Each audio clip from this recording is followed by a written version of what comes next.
దేవుని మహాకృపను బట్టి కూడి వచ్చిన మీ అందరికీ వందనాలు తెలియజేస్తా ఉన్నాను. కొంచెం లేట్ అయినట్టుంది కదా. ఓకే, మొదటి యోహాను గారు రాసినటువంటి మొదటి పత్రిక 5వ అధ్యాయము 14వ వచనం. ఆయనను బట్టి మనకు కలిగిన ధైర్యం ఏదనగా ఆయన చిత్తానుసారముగా మనమేది అడిగినను ఆయన మన మనవి ఆలకించుననియే. అంటే మనం ఆయన చిత్తానుసారంగా ఏదైతే మనవి చేస్తామో ఆ మనవిని ఏం చేస్తాడంటే దేవుడు విని కార్యం చేస్తాడు. అందును బట్టి ఏం చేయాలి? ధైర్యంగా ఉండాలి అని దేవుని యొక్క వాక్యం తెలియజేస్తా ఉంది. మొదటి సమూయేలు గ్రంథము 30వ అధ్యాయం 6వ వచనం లాస్ట్లో కనుక చూసినట్లయితే దావీదు అంటాడు, దావీదు తన దేవుడైన యెహోవాను బట్టి ఏం చేస్తా ఉన్నాడు? ధైర్యం తెచ్చుకుంటా ఉన్నాడు. మనం కూడా ధైర్యం తెచ్చుకుంటాం కదా. ఎలాంటి సందర్భాల్లో? ఎగ్జామ్లో అయినా సరే, ఇంటర్వ్యూలో అయినా సరే, జాబ్ విషయంలో అయినా సరే, రేపు జరగబోయే ఆపరేషన్ విషయంలో అయినా సరే, భవిష్యత్తు విషయంలో అయినా సరే, దేని విషయంలో అయినా మనం ఏం చేయాలి? ధైర్యం తెచ్చుకోవాలి. అటువంటి ఎందుకంటే జయము అనుగ్రహించే దేవుడు మనకున్నాడు, అవునా కదా? అందుకని మనం ఏం చేయాలి అంటే ధైర్యము తెచ్చుకోవాలి. ఫిలిస్తీయుడైనటువంటి గొల్యాదు దావీదును కలవడానికి ఎదురుగా వస్తా ఉన్నాడు. వాడిని చూసి అందరూ భయపడి పారిపోతా ఉన్నారు. మరి దావీదు కూడా పారిపోవాలిగా. కానీ దావీదు ఏం చేస్తా ఉన్నాడు? వాడి ఎత్తును చూసి కానీ, వాడి బలాన్ని చూసి కానీ అందరూ వణిగిపోయిన దావీదు వణిగిపోలేదు. మరి ఏం చేస్తా ఉన్నాడు? మొదటి సమూయేలు గ్రంథం 17వ అధ్యాయం 48వ వచనం కనుక చూసినట్లయితే ఆ ఫిలిస్తీయుడు లేచి దావీదును కలియుటకై అతనికి ఎదురుగా వస్తా ఉన్నాడు. ఏం చేస్తా ఉన్నాడు? దావీదు వాడిని ఎదుర్కొనటానికి సైన్యము తట్టు త్వరగా పరిగెత్తుకుంటా వెళ్తా ఉన్నాడు. దావీదు ఎంతటి వాడు? పొడ్డోడు. గొల్యాతు ఎంతాడు? మా రాధమ్మత్త రాలేదు ఈరోజు. మా రాధమ్మత్త మిస్ అయ్యారు. ఆ రాధమ్మత్త అయితే కరెక్ట్గా సమాధానం చెప్పింది. గొల్యాతు అనగానే 6 అడుగుల అని చెప్పేది. ఈయనేమో చిన్నవాడు, కానీ గొల్యాతేమో పెద్దవాడు. అయినప్పటికీ ఏం చేస్తా ఉన్నాడు? అందరూ పారిపోతా ఉన్నారు, కానీ దావీదు పారిపోట్లా. ఎందుకని పారిపోట్లా? దావీదు దగ్గర పెద్ద పెద్ద ఆయుధాలు ఉన్నాయా? లేవు. కత్తులు ఉన్నాయా? వడిసెలు ఉన్నాయా? ఏమీ లేవు. వడిసెలు మాత్రమే ఉంది. ఎందుకు వాడతారు దాన్ని? వడిసెలు ఎందుకు వాడతారు? చిన్న చిన్న పెట్టెలు కొట్టడానికో, ఫ్రూట్స్లు కొట్టి తెంచి పడేయడానికో వాడతారు. అదొక్కటే ఉంది. తలను ఉపయోగించాడు, దాన్ని ఉపయోగించాడు. చూడండి 49వ వచనం చూడండి.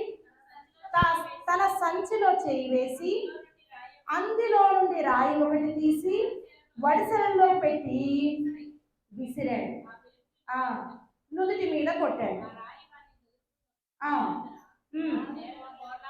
ఏం చేశాడు? దెబ్బకి గొల్యాదు నేలను బోర్లా పడ్డాడు. ఎంత ధైర్యం ఎక్కడిది దావీదు? చిన్నవాడు, పిల్లవాడు, సైన్యము బాగా యుద్ధ నైపుణ్యాలు కలిగినటువంటి ఆరితేరినటువంటి వాళ్ళందరూ ఏం చేస్తా ఉన్నారు? ఆ గొల్యాదును చూసి భయపడి వణిగిపోతా ఉన్నారు, వాడి దగ్గర నుంచి పారిపోతా ఉన్నారు. కానీ దావీదు ఏం చేస్తా ఉన్నాడంటే ధైర్యంగా ముందుకు వెళ్తూ ఉన్నాడు. దేన్ని బట్టి ధైర్యంగా ముందుకు వెళ్తా ఉన్నాడు? దేవుణ్ణి బట్టి. మనం కూడా ధైర్యంగా ఉండాలి. ఎందుకంటే దేవుడు మనకి ఏమనుగ్రహిస్తాడు? జయమును అనుగ్రహిస్తాడు. అటువంటి జయమును దేవుడు మణి అత్త ఆపరేషన్ విషయంలో దేవుడు అనుగ్రహించును గాక. కనుక ఏం చేయాలి అత్తయ్య? ధైర్యంగా ఉండాలి. అందుకే మనం అనుకుంటా ఉన్నాం, బాగానే చెప్పావు తల్లి, మరి నేను ధైర్యంగానే ఉంటాను, నాకు ధైర్యం వచ్చింది, దేవుడి మీద నాకు విశ్వాసం ఉంది. మరి డాక్టర్ గారి దగ్గరికి వెళ్తే వాళ్ళు ఏమేమి వదిలిస్తారు? మళ్ళీ ఒక అనుమానం. అంతే కదా, మనకి హాస్పిటల్కి పోవాలంటే ఏం టెస్టులు చేస్తారో భయం, మళ్ళీ అదొక భయం. తల్లి నాకు ధైర్యం వచ్చింది, నేను ధైర్యం చేసుకుంటాను, మరి చేసేవాళ్ళ పరిస్థితి ఏంటి? అని ఆలోచిస్తూ ఉందేమో పాప మధ్య. కానీ దేవుడు చెప్తూ ఉన్నాడు, ఏమంటున్నాడు? సలోమానుకు ఒక వర్తమానం వచ్చింది. తెలుసు కదా మనకి ఏం వర్తమానం వచ్చింది ఆయనకి? ఒక ఆవిడ వస్తుందట ఆయన్ని ప్రశ్నించడానికి. ఎవరావిడ? శాబాదేశపు రాణి వస్తుందన్నాడు. వామ్మో, శాబాదేశపు రాణి వస్తుందంట, ఎన్ని క్వశ్చన్స్ అడిగిద్దో, ఏం క్వశ్చన్స్ అడిగిద్దో, ఎలాంటి క్వశ్చన్స్ అడిగిద్దో అని భయపడిపోలేదు దావీదు. అత్తయ్య భయపడిపోతుందేమో, ఏం రిపోర్ట్లు వస్తాయో, ఎలాంటి రిపోర్ట్లు వస్తాయో, ఏ దానికి ఏమయ్యద్దో అని భయపడిపోతుందేమో. సొలొమోను భయపడలేదు, రాణి వేసే క్వశ్చన్స్కి భయపడలేదు. ఎందుకు? ధైర్యంగా ఉన్నాడు. ఎవరిని బట్టి ధైర్యంగా ఉన్నాడు? దేవుణ్ణి బట్టి ధైర్యంగా ఉన్నాడు. అందుకని ఆమె అడిగినటువంటి ప్రతి ఒక్క ప్రశ్నకు జవాబు తెలియచేశాడా? తెలియచేయలేదా? అటువంటి ధైర్యం మనకు కావాలి. రాణి రానే వచ్చింది, గూఢమైన ప్రశ్నలు ఎన్నో వేసింది. చూడండి, రాజుల మొదటి గ్రంథం 10వ అధ్యాయం 3వ వచనం. ఆమె వేసిన ప్రశ్నలన్నిటికీ ఏం చేస్తా ఉన్నాడు? ప్రత్యుత్తరాన్ని చెప్తూ ఉన్నాడు. దాని యొక్క భావాన్ని చెప్తూ ఉన్నాడు. రాణి ఆశ్చర్యపోయింది. సలోమానికి అంత జ్ఞానం ఇచ్చినందుకు దేవుడికి ఏం చేస్తా ఉంది? స్తోత్రం చేస్తా ఉంది. ఎలాంటి ప్రశ్నకైనా పరీక్షకైనా భయపడాల్సిన అవసరం లేదు, అధైర్యపడవలసిన అవసరం లేదు. ఎందుకంటే దేవుణ్ణి బట్టి మనం ధైర్యంగా ఉండాలి. ఆయన అనంత జ్ఞాని అయినటువంటి దేవుడు, ఆయన మర్మములను తెలియజేసే దేవుడు. ఎవరికైనా మర్మాలను తెలియజేశాడా? ఆ విధముగా దానియేలుకి మర్మాలను అనుగ్రహించాడు. దానియేలు ప్రార్థన చేస్తా ఉన్నాడు. దేనికోసం? దేవుని కటాక్షము కోసం. ఆయన మర్మములు తెలుసుకోవాలని నిర్ణయించుకున్నాడు, అధైర్యపడిపోలేదు. దానియేలు గ్రంథం 2వ అధ్యాయం 19వ వచనం చూసినట్లయితే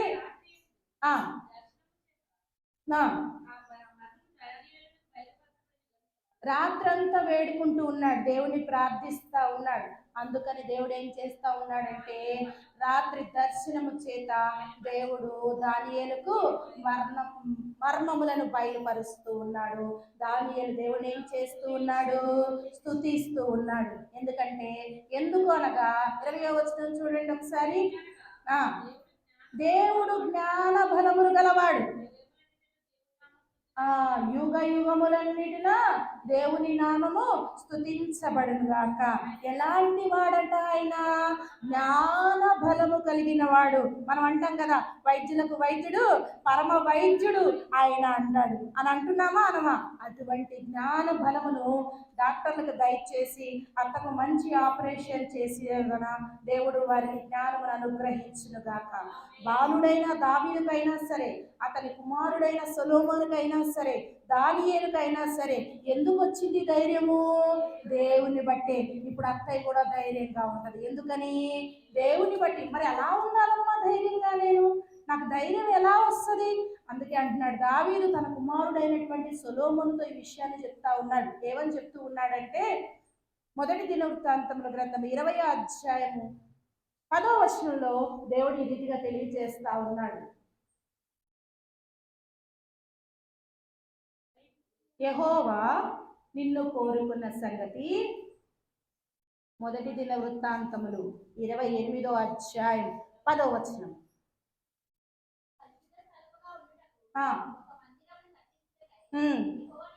యెహోవా ఏం చేసి ఉన్నాడు? నిన్ను కోరుకొని ఉన్నాడు. ఆ సంగతిని మనస్సుకు తెచ్చుకొని ధైర్యము వహించు అంటున్నాడు. అవును, దేవుడు మనల్ని కోరుకున్న సంగతి మనకు తెలుసా లేదా? అవునా కాదా? కోరుకున్నాడా లేదా? కాబట్టి ఏం చేయాలి? మనం ధైర్యంగా ఉండాలి. ఎందుకంటే మనం ఆయన బిడ్డలం. మనకు తెలిసిన విషయమే. ఎంతో లక్షలాది సైన్యం ఏం చేస్తా ఉన్నారు? ఇందాకే మాట్లాడుకున్నాం దావీదు గురించి. చూడండి ఒకసారి, మొదటి సమూయేలు గ్రంథం 17వ అధ్యాయం 24వ వచనం కనుక చూసినట్లయితే, ఇశ్రాయేలు లక్షల మంది సైన్యం గొల్యాతుకు భయపడి ఎలా భయపడ్డారంట? మిక్కిలి భయపడి పారిపోతుంటే ఏమంటున్నాడో తెలుసా దావీదు? 32వ వచనం చూడండి. దావీదు అంటున్నాడు,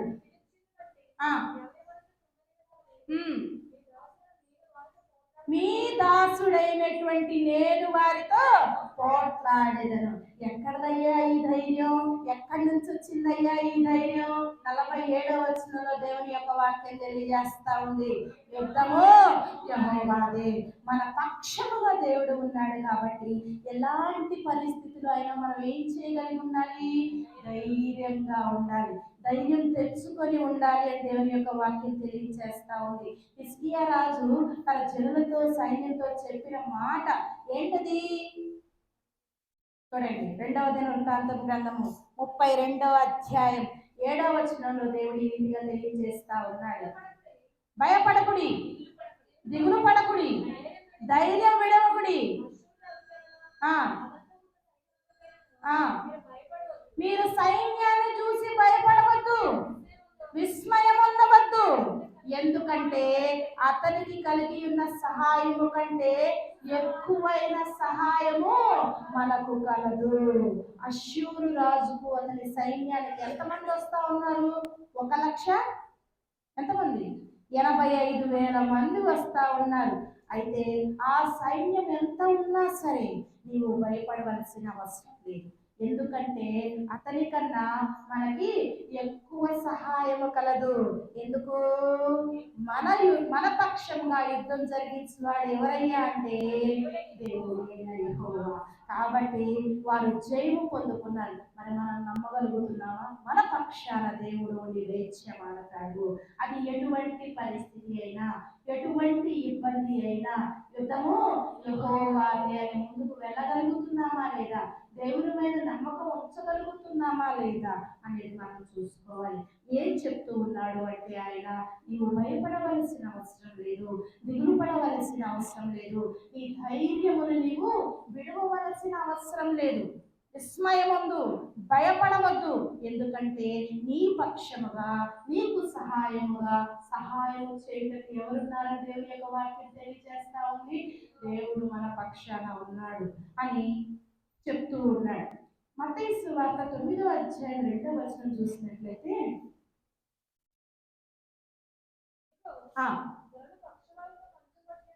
పక్షవాయువుతో ఉన్న ఒక వ్యక్తిని ఏం చేస్తా ఉన్నారు అంటే అక్కడికి తీసుకొని వచ్చారు. యేసు వారి విశ్వాసమును చూసి, కుమారుడా ధైర్యంగా ఉండు అని చెప్తూ ఉన్నాడు.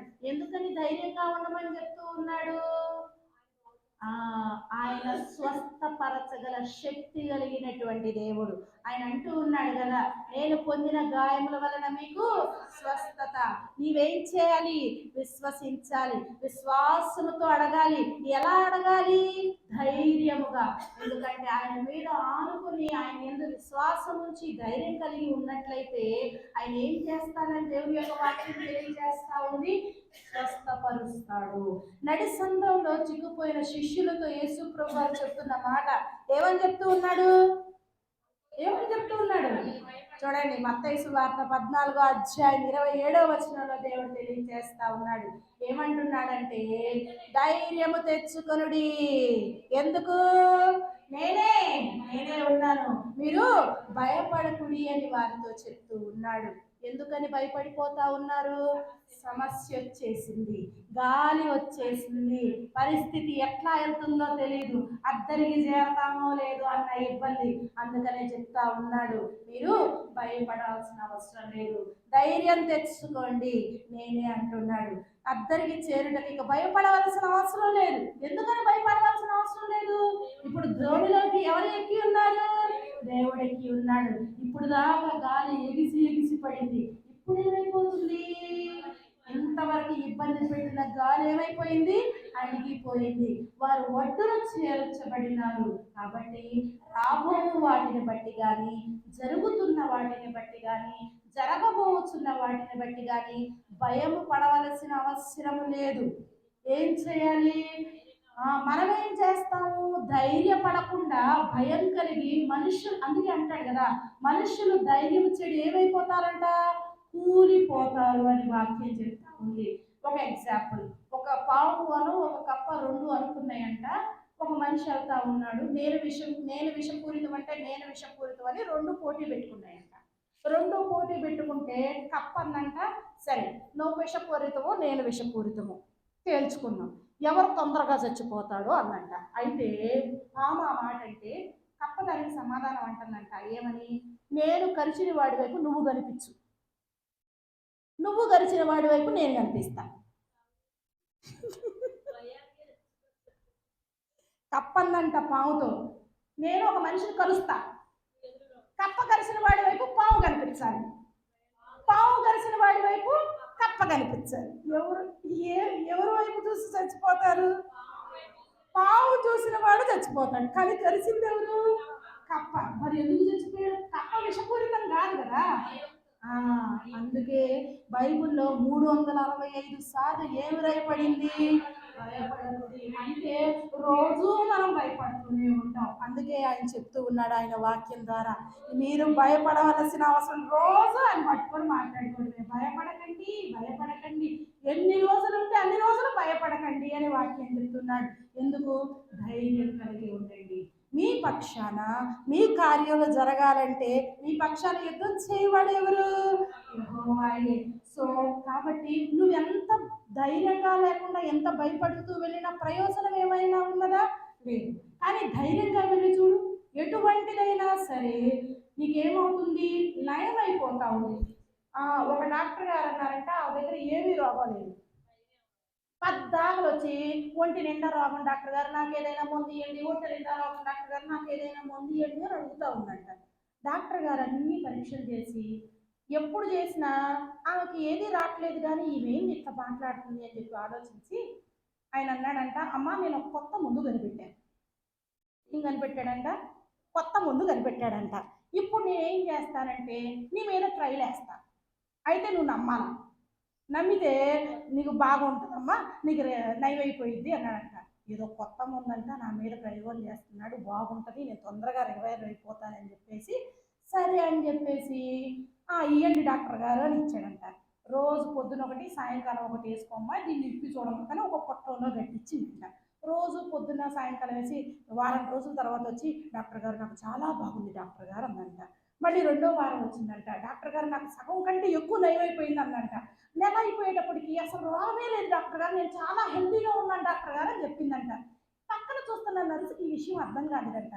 డాక్టర్ గారు మీరు ఏ ముందు కనిపెట్టారు నాకు తెలియదు కదా, మీరు ఏమీ చేయలేదు కదా అంటే, ఏమీ లేదమ్మా, పంచదార నేను ఉండలుగా చెప్పి ఆమెకి ఇచ్చాను అన్నాడంట. ఏం వేసుకుంది ఇప్పుడు? పంచదార. ఇంట్లో రోజు తాగే పంచదార వేసుకొని డాక్టర్ గారి దగ్గరికి వచ్చి ఏం చేసింది?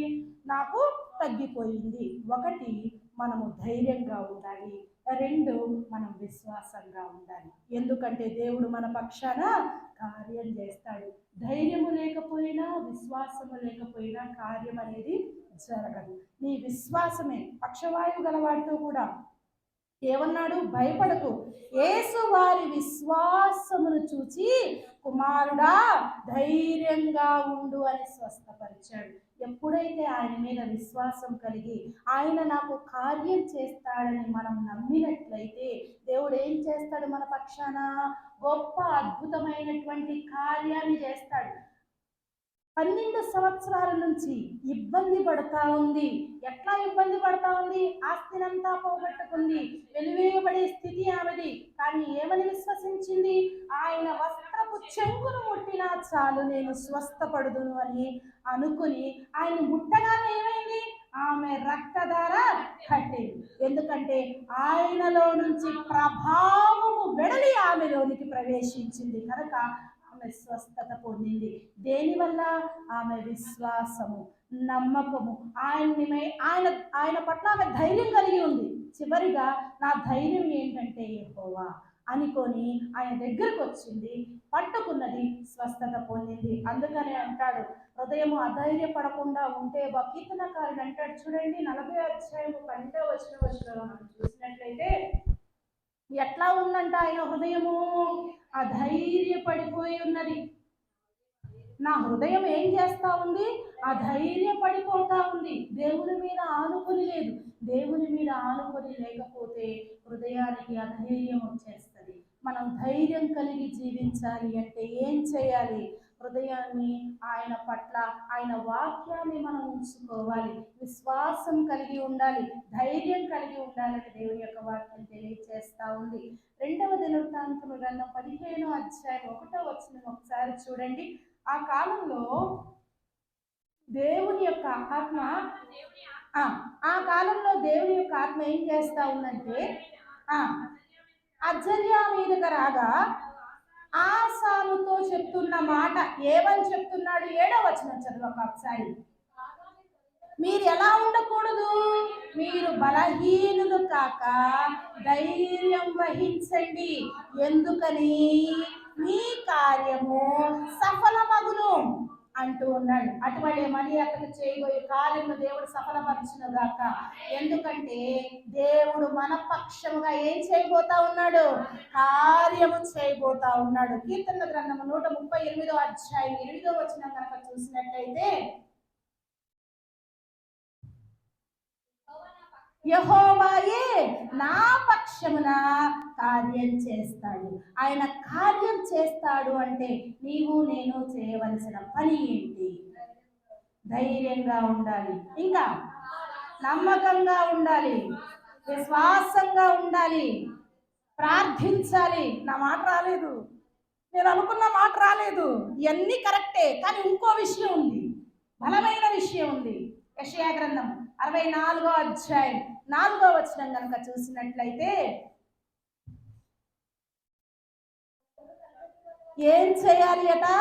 తన కొరకు కనిపెట్టు వారి విషయమై నీవు తప్ప తన కార్యం సఫలము చేయమని ఏ దేవుడును ఎవడను నీ కాలంలో నేను చూసి ఉండలేదు. ఎవరు చేయగలరు కార్యము చేయగలి వారిని మనం ఏం చేయాలి? కనిపెట్టుకొని ఉండాలి. కనిపెట్టుకొని ధైర్యంతో విశ్వాసంతో ఉంటే ఆయన ఏమంటున్నాడు?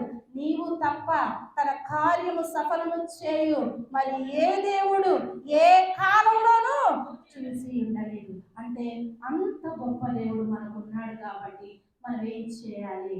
ఆయన కొరకు కనిపెట్టుకోవాలి. ఎందుకని? ఆ రోజు యెహోషాపాతు రాజు యుద్ధం వచ్చినప్పుడు ఏం చేస్తా ఉన్నాడు? నా వల్ల కాదయ్యా, నాకు శక్తి లేదయ్యా, నాకేమీ తోచట్లేదయ్యా, నీవే నాకు దిక్కు, నువ్వు ఏం చేసినా నువ్వే చేయాలి అని ఆయన మీద ఆనుకున్నాడు, మనస్సును నిలుపుకున్నాడు. దేవుని మీద మనస్సును నిలుపుకొని ధైర్యంతో ఆయన కొరకు కనిపెట్టినట్లయితే ఆయన ఏం చేస్తానంటున్నాడు అంటే, నేను కార్యములను సఫలపరిచెదను అంటున్నాడు. కీర్తన గ్రంథం 20వ అధ్యాయం 4వ వచనం ఒకసారి చూడండి. ఆయన ఏమంటాడు? మొర పెట్టినట్లయితే, నీవు ఆయన ఆనుకున్నట్లయితే యెహోషాపాతు రాజుకు జయము ఇచ్చినాడా లేదా? అద్భుత రీతిగా జయమిచ్చి ఉన్నాడు. అలా నీవు మొరపెట్టిన ఎడల ఆయన ఏం చేస్తానంటున్నాడు తెలుసా? నీ కోరికను సిద్ధింపచేసి నీ ఆలోచన యావత్తును సఫలం. అత్తయ్య ఏదైతే కోరుకుందో ఆ కోరిక యావత్తుడు దేవుడు సఫలపరుస్తాడంటున్నాడు. అటువంటి ధన్యతను దేవుడు అత్తయ్యకి దయచేయగాక. అయితే ఏం చేయాలి? ఆయన ధైర్యంగా ఉండాలి, ఆయన ఆనుకొని ఉండాలి, ఆయన ప్రార్థిస్తూ ఉండాలి, ఆయన కొరకు కనిపెట్టుకొని ఉండి ధైర్యం వహించినట్లయితే కార్యము దేవుడు సఫలపరుస్తానంటున్నాడు. ఎందుకంటే ఆయన మన మొరను ఆలకిస్తా ఉన్నాడు. మన మొరను ఆలకించే దేవుడు కాబట్టి మనం ఏం చేయాలి? మన మొరను ఆయన అడుగుతూ ఉన్నాడు, మనం మొర పెడుతూ ఉన్నాం. మన బస్సులో ఎక్కి కూర్చున్నాడు ఒక చిన్నపిల్లగాడు. ఒక ఆవిడ అందంట, పాపం రోడ్డు మీద ఒక వ్యక్తి నడుచుకుంటా వెళ్తా ఉంటే ఒక ఆయన బాగా ఎండలో నడుచుకుంటా వెళ్తుంది. ఈవిడ పాపం కష్టపడుతుంది, మోపు మోస్తుంది అని చెప్పేసి బండి మీద ఎక్కించుకున్నాడంట. నెత్తి మీద మోపు అట్టగే ఉంది. ఏందమ్మా నువ్వు బండి ఎక్కావు కదా, ఆ బండి కింద ప్లేస్ ఉంది కదా, ఆ మోపు తీసి కింద పెట్టొచ్చు అంటే, కోడిలే నాకే స్థలం ఇచ్చావులే, ఈ మోపుకి ఎందుకులే భారం లేదని నెత్తి మీద పెట్టుకున్నా అంటే, ఇప్పుడు ఆమె భారం మోస్తున్నట్ట తీసేసినట్ట? మోస్తున్నట్టే. కానీ దేవుని వాక్యం ఏం తెలియజేస్తా ఉంది? సామెతల గ్రంథం 16వ అధ్యాయం 3వ వచనం కనుక చూసినట్లయితే, నీ భారము యెహోవా మీద నుంచుము, అప్పుడు నీ ఉద్దేశము సఫలమగును. అందుకే ఆయన అంటూ ఉన్నాడు, ప్రయాసపడి భారం మోస్తున్న సమస్త చెల్లారా నా యొద్దకు రండి, నేను విశ్రాంతినిస్తాను. మోయలేని ఎత్తైన భారమైనా సరే, ఎంతటి ఇబ్బంది అయినా సరే ధైర్యము వహించి ఆయనను ఆనుకొని ఆయన కొరకు కనిపెట్టుకుంటూ ఆయన మీద నమ్మకం కలిగి, అయ్యా నీవు తప్ప నాకు సహాయం చేయవాడు ఎవరూ లేరయ్యా అని మొరపడినట్లయితే ఆయన ఏమంటూ ఉన్నాడు? నీ కార్యాన్ని నేను సఫలము చేస్తాను అంటున్నాడు. అటువలే దేవుడు మణియత విషయంలోనూ కార్యమును సఫలపరిచి ఆపరేషన్ అంతరి విషయంలో తోడుగా ఉండి డాక్టర్లకు జ్ఞానమును తెలివిని అనుగ్రహించి మంచిగా మరలా వచ్చి సాక్ష్యం ఇచ్చే బిడ్డగా దేవుడు అతను మార్చుకున్నాడు. అదేవిధంగా కూడి వచ్చిన ప్రతి ఒక్క గృహాల్లోనూ దేవుడు తన యొక్క కార్యములను సఫలపరిచి మేలులతో వారి హృదయాలను తృప్తిపరిచి వారిని దీవించి ఆశీర్వదించుగాక. దేవుడి మాటను ఆశీర్వదించి దీవించుగాక.